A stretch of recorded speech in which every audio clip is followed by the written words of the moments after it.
Before we take on the Drake, I am reminded how to cross this bridge. I cross first, tell everybody to wait, and then I look at them, and then I'm like, okay, now you can cross. Everyone take your time, one at a time. One at a time! Will he ever know? Ladies, seriously, please hang on! We're gonna do things a little bit differently. Well, I mean, a lot of it differently. But here we go. One of the things I really enjoy about making Let's Plays is that you get a raw reaction. You get the grit, you get the grime, you get the confusion, you get me fibbing and stumbling over myself. However, I don't know, it's not resonating with me right now. Plus, if I did that, I'd have so many episodes, and that too is kind of like, I don't know, I'm just feeling a sort of way, and I think what I want to do is start making not so much a compilation, but a narrative to the Let's Play series. Now, I realize I'm starting this mid-series, so this is going to be kind of clunky, but you know me, you've been following along for how many years? I'm just a clunky kind of guy. I'm sorry, I don't even know what that means. I'll be playing off screen and just be narrating over most of my gameplay, and not gonna lie, I'm not sure how any of this will turn out, but I hope you will bear with me. I hope you'll enjoy the rest of this series moving forward, and I hope that you are in good health, because health is wealth. Sorry. Okay, let's get started. This has been a long time coming, but we're gonna start off with the Beggar's Tale quest. If you remember, I struggled mightily trying to figure this one out. For the life of me, I could just not get the timing right. Suffice it to say, I looked it up on the wiki, I found his clothes, and had to deliver it to either his lover or to his wife. You mean to tell me that Albert has been playing the part of a beggar? That man who would sooner starve to death than lift a finger in the pursuit of honest labor. I chose his wife because I read the ending already and I didn't want the discount Romeo and Juliet reenactment. I just don't got the stomach for it. Those garments you gave me had a marked effect. Albert set off to work the moment he saw them, and he's been working steadily e'er since. I ne'er thought I'd see the day. To be frank, I've not the slightest interest in the man, but he can surely benefit this city much more by performing an honest duty than by begging on the streets. Oh, and before I forget, Gregor. Now, if you recall, during the House of the Blue Sunbright quest, some rando approached me and spilled some tea about Gregor. You remember that? I remember it. Do you remember? You remember. I didn't realize it at the time, but since we resurrected Gregor, we actually activated a follow-up quest. Apparently, some Sir Ludolf sent Gregor to hunt a Doulahan, and as you recall, Doulahans are my favorite fictional monster. That's neither here nor there, but he tasked him this impossible mission so he could die, and once he's dead, he could marry his presumed widow, which I have no clue how that would work, because, like, wouldn't she be like, kinda don't even like you, and, that's kinda weird, and I'm grieving, and you're weird. Anyway, it's a timed quest, so we gotta get a move on. Now, the thing is, as I stumble my way there, I actually figured that, you know what, I can take the aqueducts all the way as a shortcut, cut through the northern part of the map, and c'est la vie, you know, good stuff. But then I realized, wait a minute, what about this ox cart? What if I take this ox cart? Where is it gonna take me? What is this, a checkpoint rest town place? Is it perchance somewhere near the landing spot of where I need to go for Gregor? I didn't know, and I was gonna take that chance, which is like weird of me because I'm normally very cautious as a person. And since this was a timed quest, maybe I just wasn't thinking straight and I was like, I'll just hop on a ride, see where it takes me. So once we get on board, we're actually attacked by a troll, which is kind of a good thing. After its death, I'm like, whoa, look at us, look where we're at right now. Maybe I should abandon this cart ride and walk the rest of the way, but I was so curious, what is this checkpoint rest town? So I decided to get back on the ox cart and find out where it would lead me, and long and behold, I overshot this thing by a country mile. Like, it is so far away, and I was already at this point sweating bullets because I'm thinking to myself, oh my god, this timed quest. If you don't know, I mean, from prior episodes, me and Gregor, we've been through things. We have shared trauma in which I have led him to his own death, and I was just like, I am not gonna have this man die again. How am I gonna get there from where I am now? And the only way is the good old-fashioned way, the way God intended it, which was basically on foot and to run as fast as I can, spamming the sprint button and killing everything that got in my way, including this ogre, which again, there is a lot of monsters here, ogres, trolls, there's just a lot of enemies out here, and I'm just speed running it. I mean, I fight the big ones, but in terms of like tribes of goblins or bandits, I'll fight them, I'll run past them, I'm not truly committed.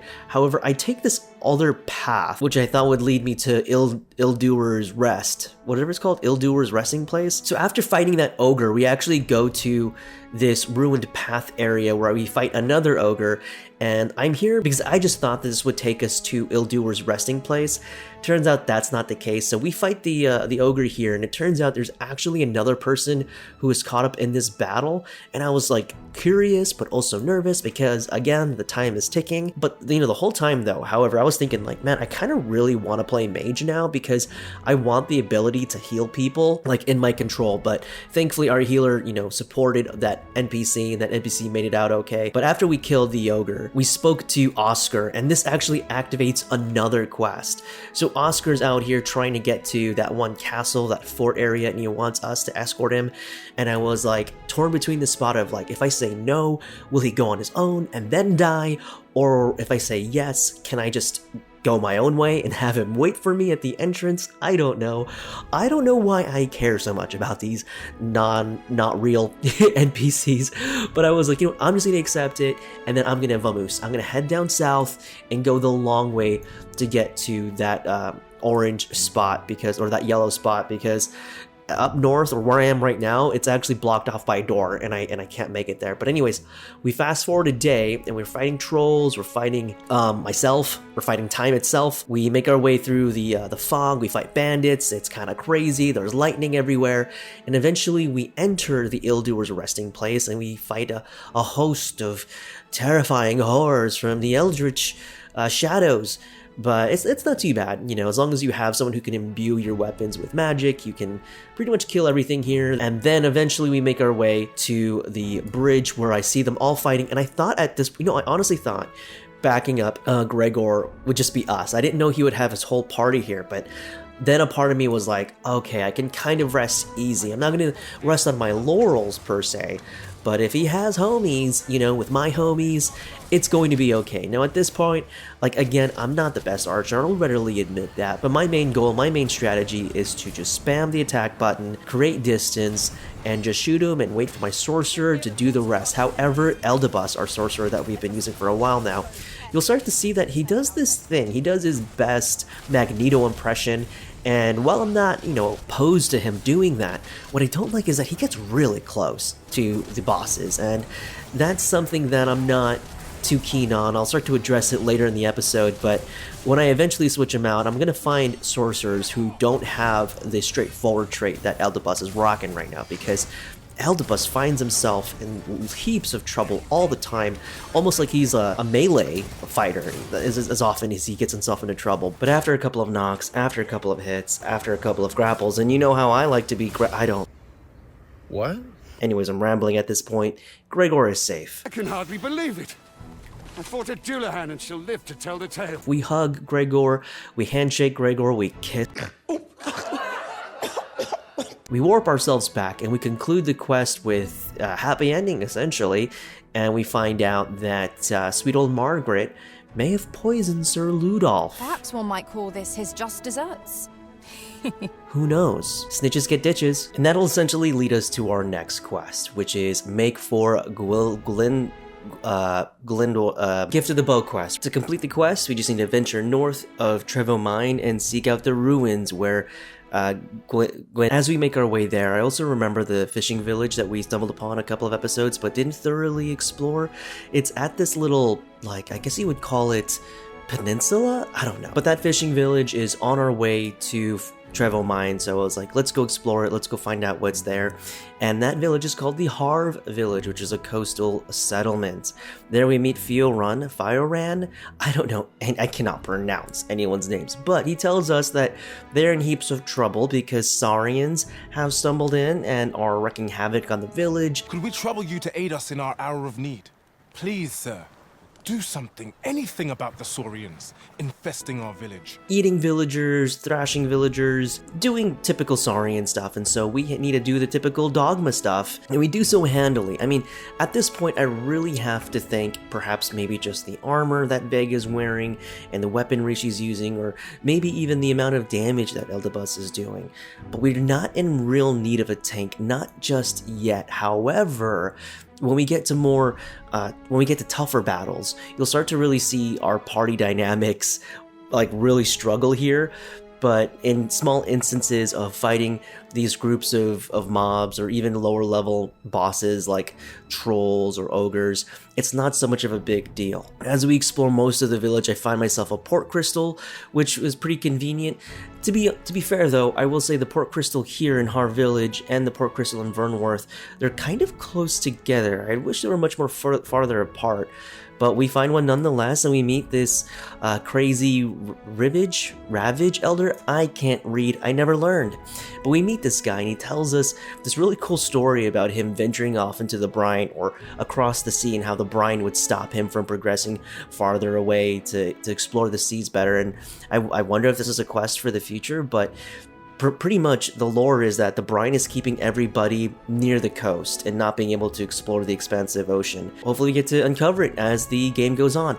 But anyways, we thoroughly explore the fishing village, the Harv village, and make our way past this dark part of the map, and I'm like, you know what, let's explore this too. It's on our way to Trevo Mine, we may as well. And as we make our way through, I'm just leveling up Archer here again, not my main class, just doing this for the augment and typical grinding stuff. Fight some ogres and cover some treasures and fall on my face and eat some food. We do meet another Minotaur, however, which I was pretty excited about. I don't see these guys too often. Again, I'm still like in the starter area, but I'm really taking my time.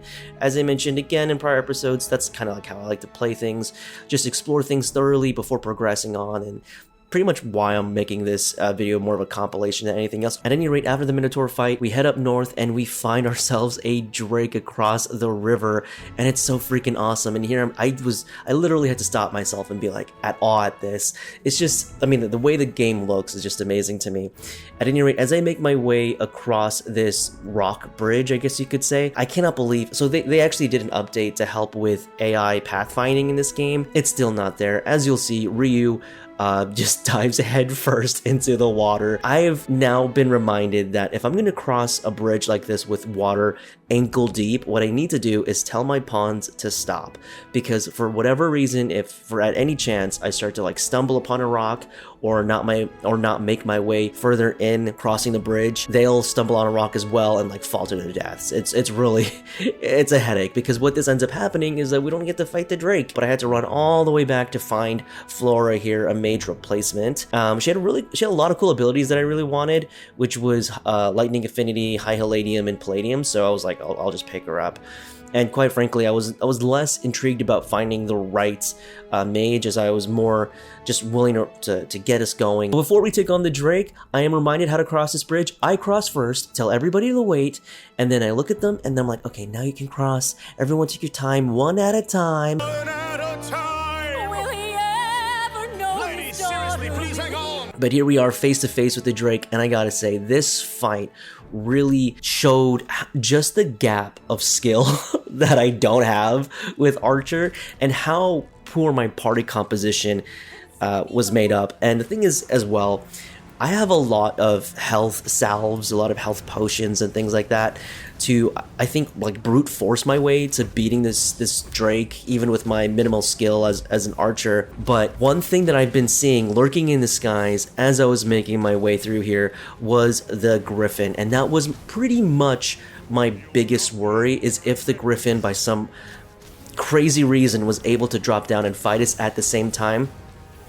Truth be told, I was still pretty confident about this approach because we had a lot of health potions, a lot of health salves, and I was kind of confident in my skills as an archer because I was just thinking like, look, I'm just going to do the basics. I'm not going to overcomplicate things. I'm not going to try out new moves. I'm just going to keep my distance and hope everyone does their part. The thing is, what I didn't account for was just how much like Vega would not like go for the weakness, go for vital points.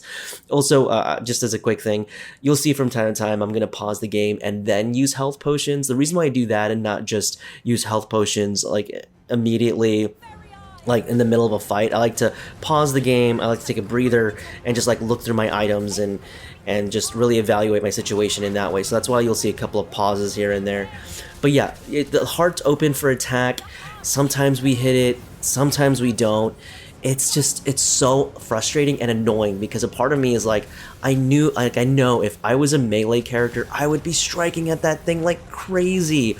But here we have Vega like attacking the legs and like not really focusing on the heart or other vital weak points, getting slammed.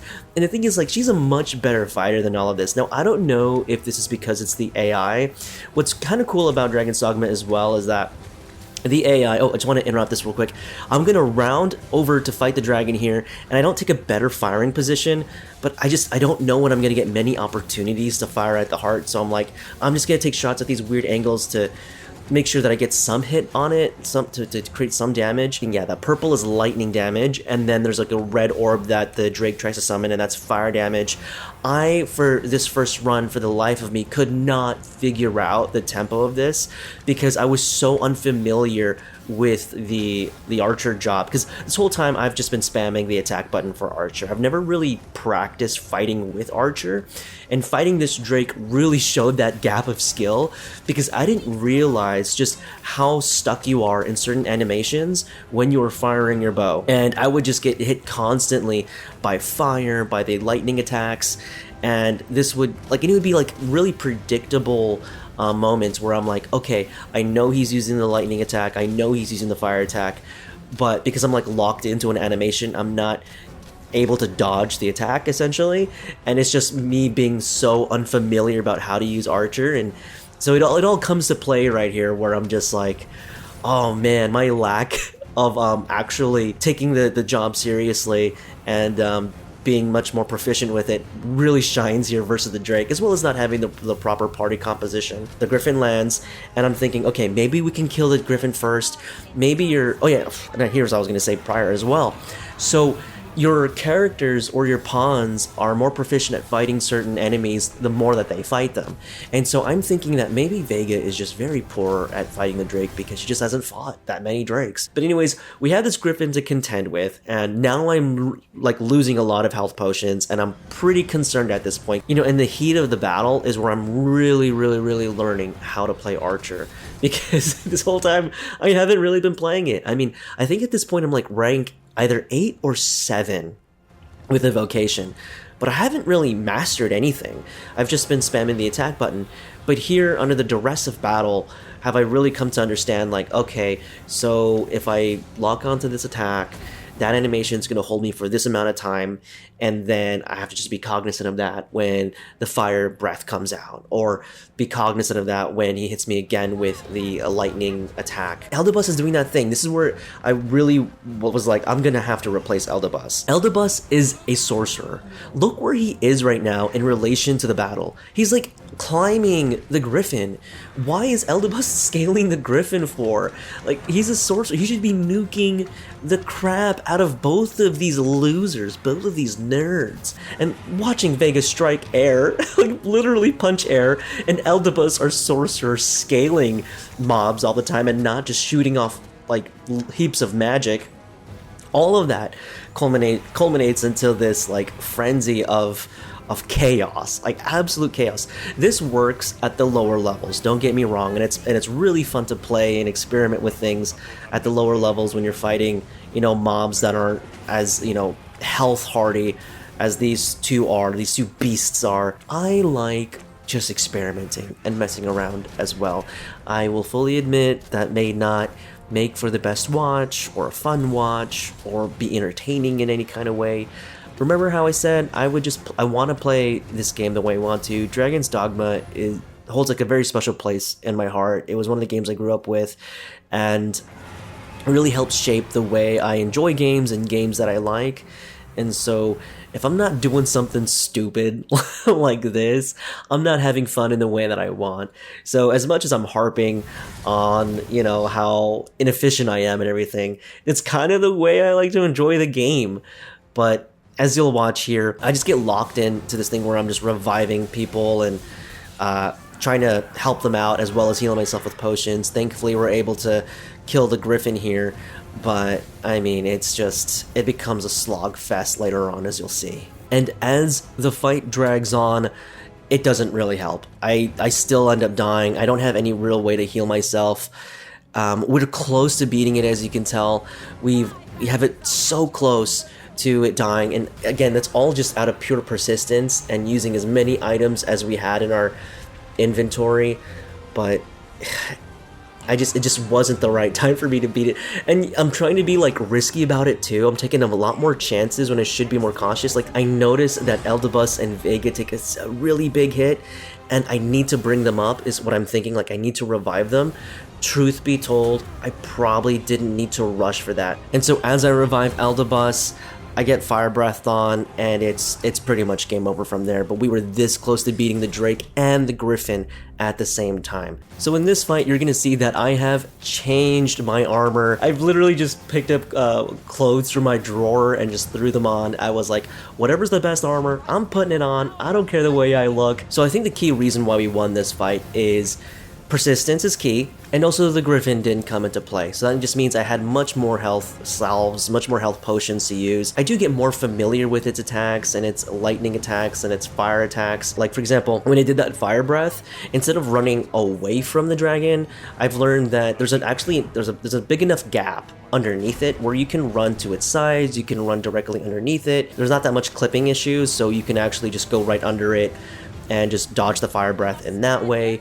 Obviously, you have to be aware when it does like a foot stomp or anything like that and being caught by its underbelly or its tail on the back end. And that's essentially what I'm trying to do here. Just be patient and whittle down its health. And really hoping against hope here that my party doesn't get wiped too badly where it becomes too difficult to resurrect them in like weird places and stuff. If you do notice, however, there is another NPC apparently that was fighting the Drake at this time. I obviously saw that and I want to take full advantage of that here. Oh, I'm noticing Vega's actually stabbing the heart there a little bit. Okay, now she's stabbing the right leg, but you know how I feel about this. Eldebus gets hit, and this is what I mean. Eldebus is down. Like, he's a sorcerer. There's like no way he should be getting KO'd as often as he's getting here, but it is the fact of the matter. I mean, he doesn't even have the hate when he gets KO'd.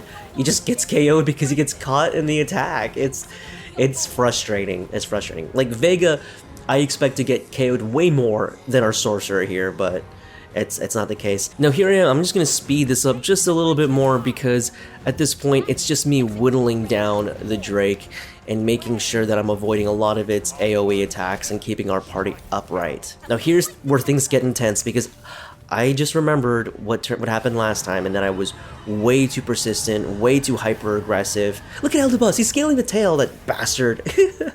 But at any rate, we have our party members down. We have Vega down, we have Eldebus down. No, I'm going to take my time with it, right? I'm not going to be, as I get smacked here, but I'm going to take my time with it. I know that I'm probably not going to be able to get to as many people as often as I can here. I do have a lot more health potions to spare, so I'm still in a really good place. But I'm not going to rush to damage and attack our Drake here. Now, I am getting caught in the crossfire, which is just typical January. Being dumb about things and not watching what the Drake is doing. Please watch what your opponent is doing. It is a third-person game. Make use of the third-person camera. But I was like, let's just get Eldebus up and then restart this whole battle again. You know, maybe Eldebus is going to summon a really strong attack and knock this Drake out of the sky. I don't know. That's just what I'm gambling with. I have a lot of health potions to use. I should be okay. So eventually, like, I'm just peppering this Drake, hoping it comes down, and it does. And once it comes down, I do a couple of jumps. No, I misclick a couple of buttons. But here I am just shooting the best that I can, just trying to make sure we can lay as much damage as we possibly can. But we are getting pummeled. Now again here I'm just telling myself, be patient, let the openings of the attack come to you. because we're so close now. It has like, what was that, 35% HP left. I'm getting caught by stray hits because I'm trying to, you know, find that opening. I'm trying to maneuver myself. And I'm also holding out hope against hope that Eldabus scaling this Drake is gonna do something. That Vega is finally attacking the chest, so maybe that'll do something. And here we go, we have a clean shot at the Drake's chest. And I'm not using the multi-prong attack, which I should be using. And am I gonna get hit here? I do get hit here. I pause it. I have 0 HP. However, when you pause the game, you're still able to use some of your health potions. I don't know if that's a bug or not, but it's there, and I'm gonna make full use of it. I get hit again, and I still have enough health potions, or salves, or Roborant? Roborant. And I'm still hanging on a hope and a prayer. It's coming to attack me. It has just a smidge of HP left. We just gotta lay some damage here. But I am trying to create distance. I'm trying to get my stamina back. And I'm thinking, do I revive Eldabus? We're gonna revive Eldabus here. Okay, so I do go to revive Eldabus. And it's doing that Dragon Tail Sweep attack, which is good for us because no one's in its vicinity. It's summoning this big attack again, this Meteor attack. I'm gonna go straight for the chest here. I'm just attacking. Oh, do I run? Okay, I'm running away, creating distance, and oh, I get caught again. I have some health potions. Yeah, I have a lot. I have a lot here. This should not be a problem. What is a problem, however, is losing that, or having your health bar decrease to a point where you can't heal as much. But look, I'm shooting my shot. Get away from the fire breath me! Oh my god, watching this back, it is embarrassing. But we show it all here, folks. I fail, so you don't have to. Okay, here we go. So it has that much HP left. We can, if I can get a clean shot here. Oh, what am I doing here? Okay, yeah, now I'm going for the multi-attack here. I get caught by its mouth. I pause the game, thankfully. Heal myself. I just need to... Oh, I collapse on my... Oh my goodness. Oh my goodness. Oh my god. I burned through so much health. I'm being hyper aggressive here. I'm like, let's take my time. Let's be patient. I'm not doing any of that. I'm not built that way. And... Oh, I collapse. And I get back up. Okay, what am I doing here? Am I going to attack or I'm going to res? I think I'm going for the attack here. I'm just going to go for the attack. Yeah, I figured, you know, like the best time is to go for the attack. I'm out of stam. Yeah, there you go. And I take a thing for my stam, and I'm just gonna attack here, and come what may, I'm gonna go down fighting, and I do. Yes, there you go. And I knock it out of its attack. I fire a couple of arrows into the sky as a sort of alpha domineering move. And with that, the Drake is dead. Ding dong, the Drake is dead. We brute forced our way. Let's be honest, we brute forced our way to that win. But if anything, this fight has taught me that I should not quit my day job. This fight has taught me that life is full of mystery and wonder. And we need to really appreciate... Shut up! That's something you say. Shut up! Alright, so just fast forwarding a little bit here, I explore more of the map, find a few more caves, whoop on a couple of more enemies, and really work to finish ranking the Archer vocation. Again, I'm just doing this for the augments. The augments in question being Avidity, which enables you to skill foes more quickly, and Lethality, which increases damage dealt when striking vital points. Now, before wrapping up the Archer vocation, I decided to head north to the mountain ruins and finish the Gift of the Bow quest. I won't be featuring every side quest for this series, but this particular one stood out to me. Why? Because elves! Now, I know what you're thinking, okay? Elves and Beastrin and Dragon's Dogma are old news, Jan. I hate you. I hate everything about you. But it's news to me. It's new news. It's new. But just knowing that there are elves and possibly dwarves in this game gives me like a whiplash. Like, what lore is this? This is like kind of far removed than what I even imagined Dragon's Dogma to be, which is cool. I'm actually really stoked for it. If there's a continuation to this quest, if we're gonna run into elven towns, if we're gonna run into dwarven towns, if we're gonna run into habit towns, Habit habit towns. I just didn't even think they would expand the lore in this way. Now, the Gift of the Bow quest was extremely simple, which was surprising because it was a pain to even find this place. True to your word, you have come. Let us begin at once. I should like to observe your form first and foremost. So stand here and take your aim at yon targets. Here we're just going to shoot a couple of targets, which took me by surprise. I thought this quest would be much more involved than that. Nevertheless, the G-Man is impressed with our skill with the bow, and he's like, this is awesome, I'm gonna learn this. Maybe I'm more inclined to the human ways of doing archery, and not so much of the elven ways, and you're a real cool guy, and thank you a lot. And then we hug it out, and that's pretty much the end of the quest. With that concluded, I can finally put down the archer vocation, at least for now. I am decided. I shall take this bow back to the arbor. With this as my weapon, I have no doubt I shall pass my trial of archery. For my next vocation, I decided on Fighter and to switch Vega to Archer. Originally, I wasn't going to rank up Fighter right away because I tend to go melee, and I wanted to change things up for this playthrough. But at this point, I spent the Rift Crystals on our new Pawn Companions, and they have been real game changers. Pat, our new sorcerer, has the simple inclination trait. It has been a welcome change. Not only is she more methodical, she also has the Meteoran spell, which summons meteors and can KO ogres and griffins and trolls. It's pretty wild. We also have Nadala, whose Argent Sucker gradually recovers health, and Celestial Paean that hastens stam recovery and reduces damage really comes in clutch. With these two, I don't really mind putting off the mage vocation for now. With my I's all dotted and T's crossed, I'm finally doing the main story quests. I know it took me forever and a half, but here we are. I decided to start with monster culling. I figure this will give me ample time to explore more of the map and rank up Fighter along the way. It's all pretty straightforward from here. Reach the destination and deal with the monsters at these locations. The only real challenge here came from the cave system in the Harv village, which took me for a loop because I already explored the Harv village and I didn't see the cave system. But once there, I decided that I'd clear the cave before concluding the quests. There were treasures and ores to mine, so I felt it worth it to explore. The last part of the quest has you rescue an injured soldier deeper into the caverns, after which he asks you to escort him back to his captain. His slow, injured pace I just couldn't wait for, so I decided to pick him up like the hero that I am and see him off to his captain. Next was the Caged Magistrate quest. The magistrate's being held in the dungeons and we're charged with breaking him out. I decided on this quest because initially when exploring Vernworth, I found the gate to what I presumed was the jail, but as soon as I made my way up the spiraling staircase, I was super curious about the actual entrance and whether if I should go there first.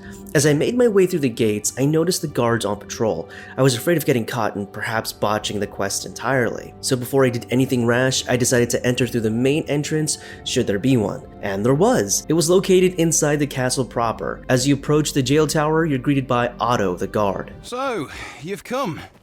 Captain Brandt bade me allow you passage. I was actually quite surprised it was that easy. Go to the front and you're told everyone is expecting you, hell yeah. At this point I was thinking the jail key is probably given for later should you fail an aspect of the quest. Perhaps I can talk my way through. Oh, how I was dead wrong. As soon as I stepped in front of the guard, I was assaulted. What the hell? What game are we playing at? I was told that everyone here knew that I was going to be down here. I ran to the first guard who didn't attack me and I tried to reason, please stop hurting me. I don't want to kill anybody here, I'm a pacifist. But to no avail. Thankfully, running away far enough drops their aggro. I was half expecting all of Vernworth to chase after me. After which I spoke with Otto again to see if I was missing something. Otto, what the hell, you tricked me. I don't like you. I find you upsetting, and I think you need to do the work to be less upsetting as a character. I checked the quest log to read it back. What was going on here? And don't get me wrong, one of the things I really liked about the first Dragon's Dogma and what is somewhat present here is that the quests aren't too on the nose about what to do. However, in this case, it felt like I was being given wrong information.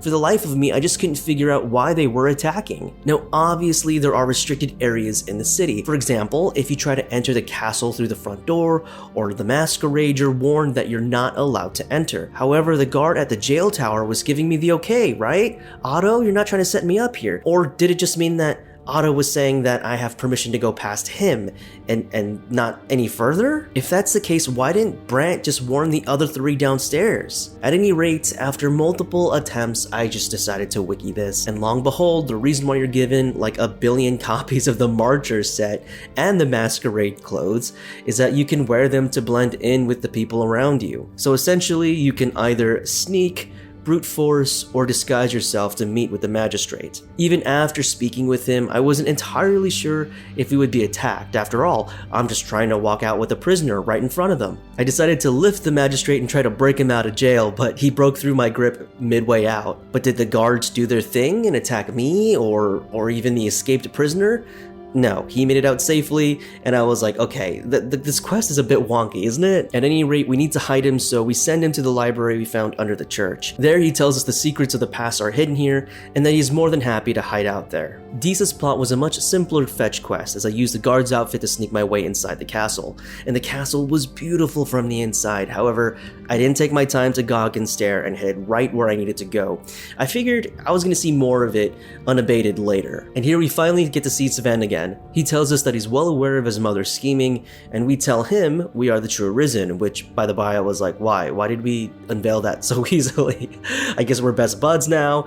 I don't know, but after recovering the letter, we escape out the window. As we debrief with Brent, we come to find out that the false Arisen has origins leading back to the Nameless Village. As in previous episodes, we know the place is filled with spies and assassins and ninjas, essentially, so we can kind of assume where this is leading. But before we continue down that quest, I decided to wrap up with the Masquerade quest since it was still nightfall and we're already here. Plus, who doesn't like a bit of Masquerade? Every mask a different shape, Masquerade. As we make our way in, we're met with a sense of dancing and splendor. I really wish we could have taken part in some capacity, maybe have a cutscene here or two, because it was a really cool scene. Aside from talking to folks and gathering a couple of items, there wasn't too much on the dance floor. Eventually, we run into a cutscene showing us the false sovereign. Embarrassingly, on my way to tail him, I completely got lost as to what to do next. I scoured every room thrice over, and I was worried that the morning would come soon, so I used the greatest power at every Arisen's disposal. Google. But seriously, it took me way too long to try to uncover this hidden door, despite there being pretty good clues as to where it was. One of the clues is that if you look closely at the walls, it shows you a door frame, and whether incidentally or not, royal quarters on the left side of the screen pops up when you're near the secret door, so there are clues there. I just couldn't find it. Well now, you're... What is it? Has something happened? We have it on good authority that a suspicious individual passed through here. We need to scour the area. Well, scour all you like. We'll find In here. I've been here the whole time. Open up! Open this door right now. We're coming in. Get out! Out of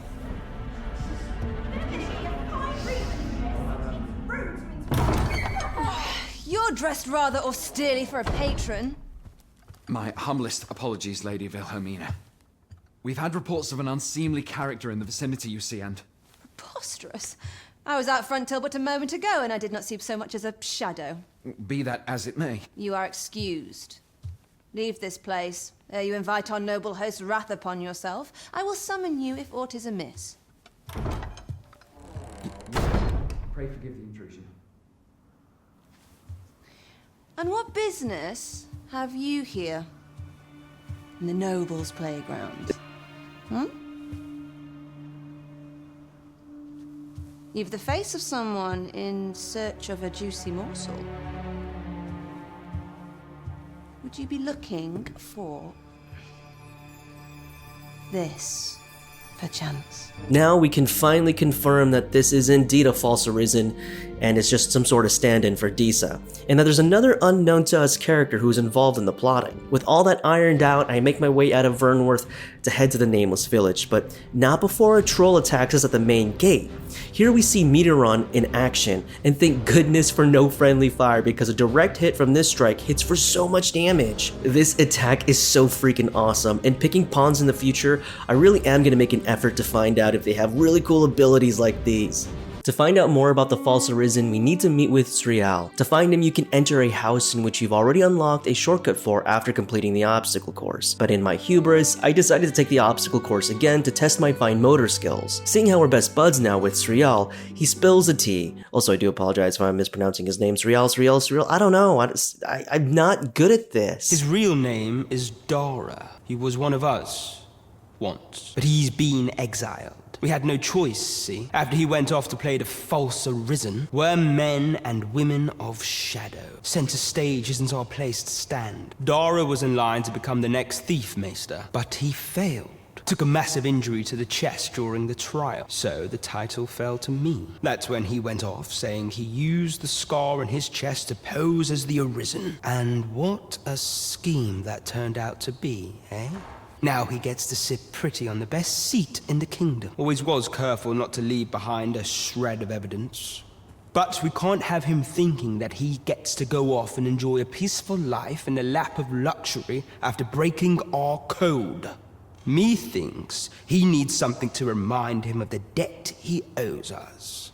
Here, this should do the trick. And here I just really want us to let this be an examination of what it means to cultivate relationships and develop bonds with once strangers, now friends, then now lovers. I bear word from Regent Ken Sven, Your Majesty. He espied the delivery of a suspicious package to a man named Allard, a minister who happens to be one of the Queen Regent's staunchest and most powerful allies in the palace. And this is where we really see the footballification of politics, my team versus your team rhetoric that really stagnates a country's growth, and quite frankly, I want no part of it. I tell Brandt that this is way above my pay grade, as I want to live a simple life of it. We're charged with searching Allard's chambers to find incriminating proof. Kinda wish he gave us this quest while searching Diesel's desk, but whatevs. Back to the castle we go, and here we see the gorgeous and ominous audience chamber. It's absolutely grand. Can you imagine just how many people we can fit in this room and persecute all at one time? You know, it's a real shame, a real missed opportunity here that we're not allowed to sit on the throne, gotta say. Sven then confronts Allard and boxes him in the hallway. We're talking left hook, right hook, I'm kidding. Oh, perhaps the boy has finally grown wise to the benefits my favor can bring. He might just be his mother's puppet, but at least he knows what's good for him. But their little spat gives us time to sneak behind him and enter his chambers. There we find the Patali-crested letter. Surely none more important than this. I speak of the ascension of the sovereign. Indeed. But that, Your Grace, would be better discussed in the presence of your mother. As I make my way out, I completely forgot to give the moment a beat and run right into them in the hallway. What are you doing in here? I don't recognize you. Guards? Huge my bad there. So I bolt for it, taking Sven hostage, threatening his life. I'm kidding, but how cool would it be if I was able to do something stupid like that? You know, at first I was pretty confident making my escape until I realized that not all windows open. Why even show us the window scene if, like, not all windows can open? Their game design lied to me again. I then take a leap of faith down past a couple of staircases where a guard thankfully breaks my fall. I really didn't want to hurt anyone or kill anyone in this run, so I bolted past. We conclude the quest with Brandt telling us that the letter talks about a brewing plot in Melv. 'Tis the crest of the neighboring country of Batal, a land with which Vermin has no official dealings at present. Let me see. It reads, "True to our word, we offer you the power of the Godsway. Pray make haste in securing Melv, that all might be made ready ere our plans are set in motion." A meager clue, to be certain. Though 'tis clear that the Queen Regent conspires with Batal. This does not bode well at all. Though the political situation is stable at present, much blood has been spilled between Vermund and his neighbor in the past. I fear such a partnership would only portend the drawing of more. At any rate, 'twould seem our search has led us to only more questions. Chief among them, what is meant by securing Melv and this Godsway? I will investigate these matters as best I can. In the interim, Your Majesty, should you have time to spare, might you make for Melv? On our cart ride to Melv, we run into familiar scenes. I love battles like these. It feels even more grand when you're able to see the whole town taking on this beast. It really adds to the immersion. You know, that's what really sells me when it comes to Dragon's Dogma. Obviously, you're the lone savior of the world, yet it feels like the whole world is still in motion, that NPCs and pawns still put up heroic bouts. And in that way, it can make you feel more part of the world rather than a standout piece. Either way, as you can see, there are cysts on the dragon, and by popping those zits, it takes more damage. In truth though, it looks like everyone is hitting this thing with everything they've got, and it's just a joy to watch.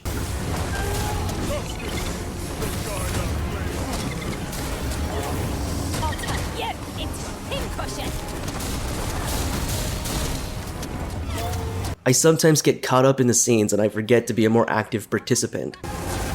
Focus. A moment of indecision may spell out